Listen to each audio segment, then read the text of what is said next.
एक समय की बात है। सुजानपुर गांव में तीन भाई साथ साथ रहा करते थे। उनका नाशपाती का एक पेड़ था। उन्होंने उस पेड़ की बारी बारी रखवाली करने के लिए आपस में निश्चय किया था। जब दो भाई खेतों में काम करने के लिए चले जाते, तीसरा भाई पेड़ की रखवाली करने के लिए घर पे ही रह जाता था। वह यह देखता रहता कि कोई भी किसी भी प्रकार से पेड़ को हानि ना पहुंचा सके और ना ही कोई चोरी से नाशपाती को तोड़ ले।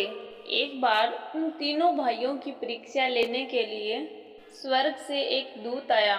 भिखारी के रूप में वह नाशपाती के पेड़ के निकट गया और उस दिन सबसे बड़ा भाई पेड़ की रखवाली कर रहा था।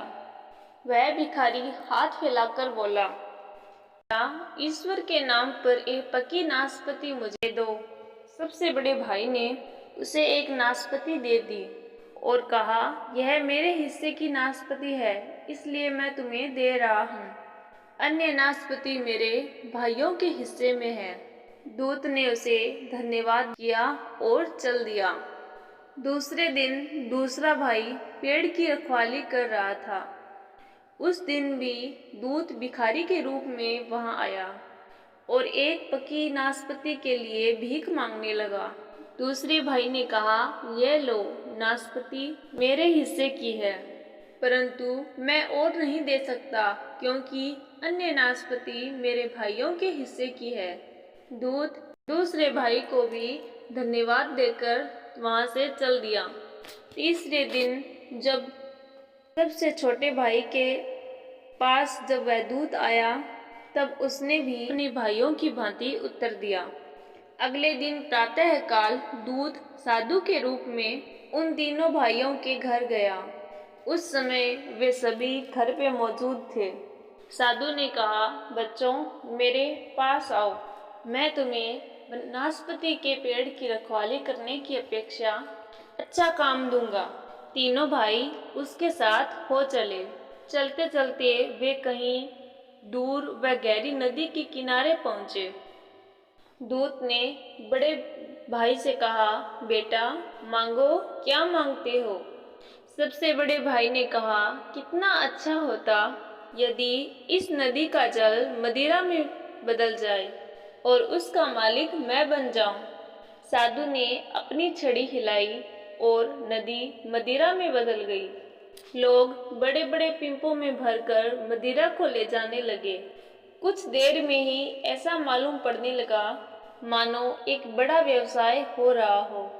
लोग अपने कामों में व्यस्त इधर उधर भाग रहे थे और सबसे बड़े भाई को सम्मान पूर्वक सब मालिक मालिक कहकर संबोधित कर रहे थे। दूत, जो साधु के वेश में था, बोला, तुम्हारी इच्छा पूरी हो गई, तुम धनवान हो गए, परंतु गरीबों को मत भूल जाना, उनका हमेशा ध्यान रखना। सबसे बड़े भाई को मदिरा के व्यवसाय में लगा दिया। साधु दोनों भाइयों के साथ आगे बढ़ने चला। वे एक बड़े मैदान में पहुंचे, जहां बहुत से कबूतर मैदान में दाना चुग रहे थे। दूत ने दूसरे भाई से कहा, मांगो, तुम क्या मांगते हो? दूसरे भाई ने उत्तर दिया, अगर ये कबूतर बदलकर भेड़ हो जाए और उनका मालिक मैं बन जाऊं, तो इससे सुंदर और क्या होगा? दूत ने पहले की भांति अपनी छड़ी घुमाकर और कबूतरों को भेड़ों के रूप में बदल दिया। पूरा मैदान भेड़ों से भर गया और अब से वह भेड़ों का दूध निकालने लगा और पनीर बनाने का व्यवसाय खोल लिया। और भेड़ों ने दूसरे भाई को अपना मालिक समझ लिया था। दूत ने कहा, अब तुम सुखी और संपन्न बन गए हो, लेकिन गरीबों का ध्यान रखना। और फिर दूत व सबसे छोटा भाई वहां से चल दिए। कुछ दूर जाने के पश्चात दूत ने कहा, बेटा, मांगो, तुम क्या मांगते हो? सबसे छोटे भाई ने कहा, मुझे सिर्फ एक ही चीज चाहिए और वह है एक धर्मपरायण स्त्री।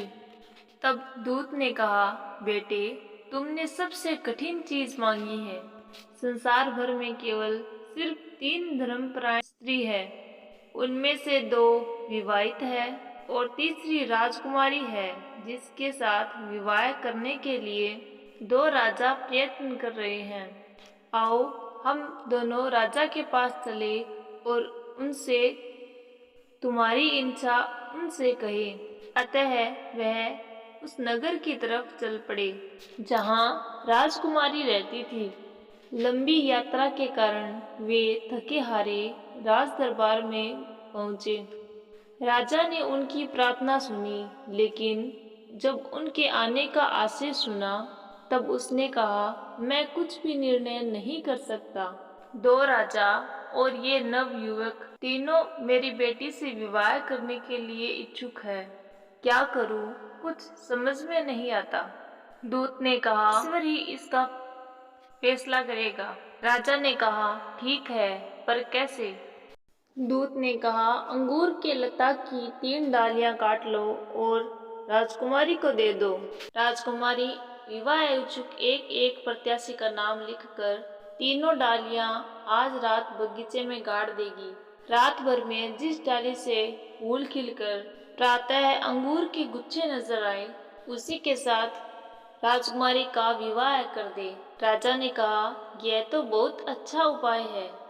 राजकुमारी, दोनों राजकुमार और युवक तीनों इस उपाय पर राजी हो गए। 3 डालियों पर उनके नाम लिखकर बगीचे में गाड़ दिए गए।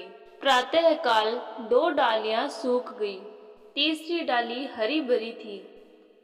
उसमें अंगूर के गुच्छे लटक रहे थे। उस डाली पर सबसे छोटे भाई का नाम लिखा हुआ था। राजा को ये शर्त माननी पड़ी। उसने अपनी प्रतिज्ञा के अनुसार राजकुमारी का विवाह उस युवक से कर दिया। राजा ने अपनी लड़की व दामाद को आशीर्वाद दिया। 1 साल बाद दूत पुनः पृथ्वी पर यह देखने के लिए आया कि अब वे तीनों भाई कैसे रह रहे हैं। भिखारी बनकर वह सबसे पहले बड़े भाई के पास गया, जो अपने शराब के व्यवसाय में व्यस्त था। दूत ने कहा, बेटा, भिखारी को भी 1 प्याला शराब दे दो। बड़े भाई ने चिल्लाकर कहा, बदमाश, निकल यहाँ से। अगर मैं शराब भिखारियों को मुफ्त में देता रहूंगा तो मैं खुद एक दिन भिखारी बन जाऊंगा। दूत ने अपनी छड़ी घुमाई और उसकी छड़ी घूमते ही शराब की दुकान, गोदाम व काम करने वाले मजदूर सभी गायब हो गए।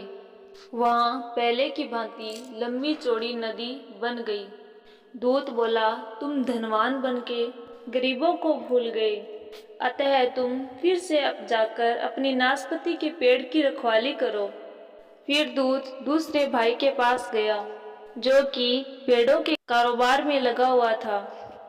दूत ने गिड़गिड़ाकर कहा, बेटा, ईश्वर के नाम पर पनीर का एक टुकड़ा दे दो। दूसरे भाई ने कहा, अबे भाग यहाँ से, नहीं तो तेरे पीछे कुत्ते छोड़ दूंगा।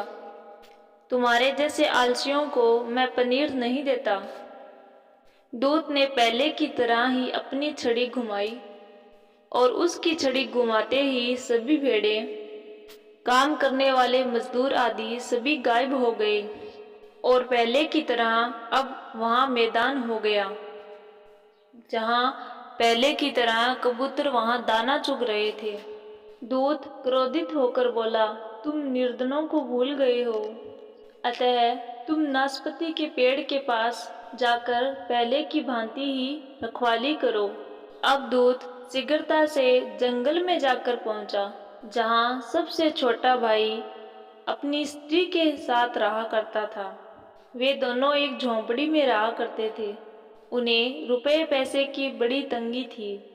दूत, जो अभी भी भिखारी के वेश में था, उनके निकट आकर बोला, भगवान तुम्हारा भला करे, मुझे खाने के लिए कुछ भोजन और रात के लिए आश्रय मिलेगा।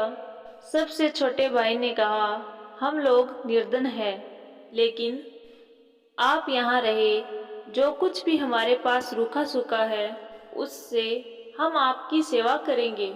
पति पत्नी दोनों ने दूत को आग के निकट सर्दी से बचने के लिए बैठा दिया।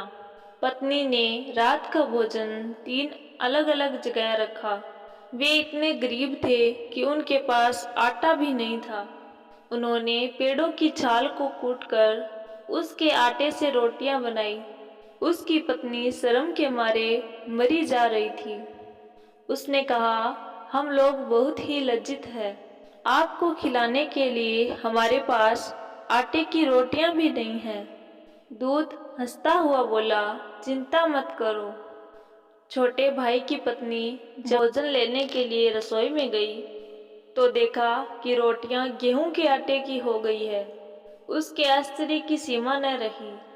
वह बोली, हे भगवान, तुम्हारी माया विचित्र है। खुशी के मारे उसकी आंखों से आंसू छलक पड़े। वह पास के झरने से एक घड़ा जल भर लाई। जब वह प्यालों में जल डालने लगी, वह पानी मधुर मदिरा में बदल चुका था। सबसे छोटे भाई को यह देखकर बड़ा आश्चर्य हुआ, परंतु वह बोला कुछ नहीं। दूत उनके सत्कार से खुश होकर बोला, आप लोगों ने गरीबों को नहीं बुलाया। ईश्वर आपका भला करे। और इस तरह दूत ने उन पति पत्नी को बहुत सारा धन व बड़ा सा घर दिया, जिसके बाद उनकी गरीबी दूर हो गई और वे दोनों सुख से रहने लगे।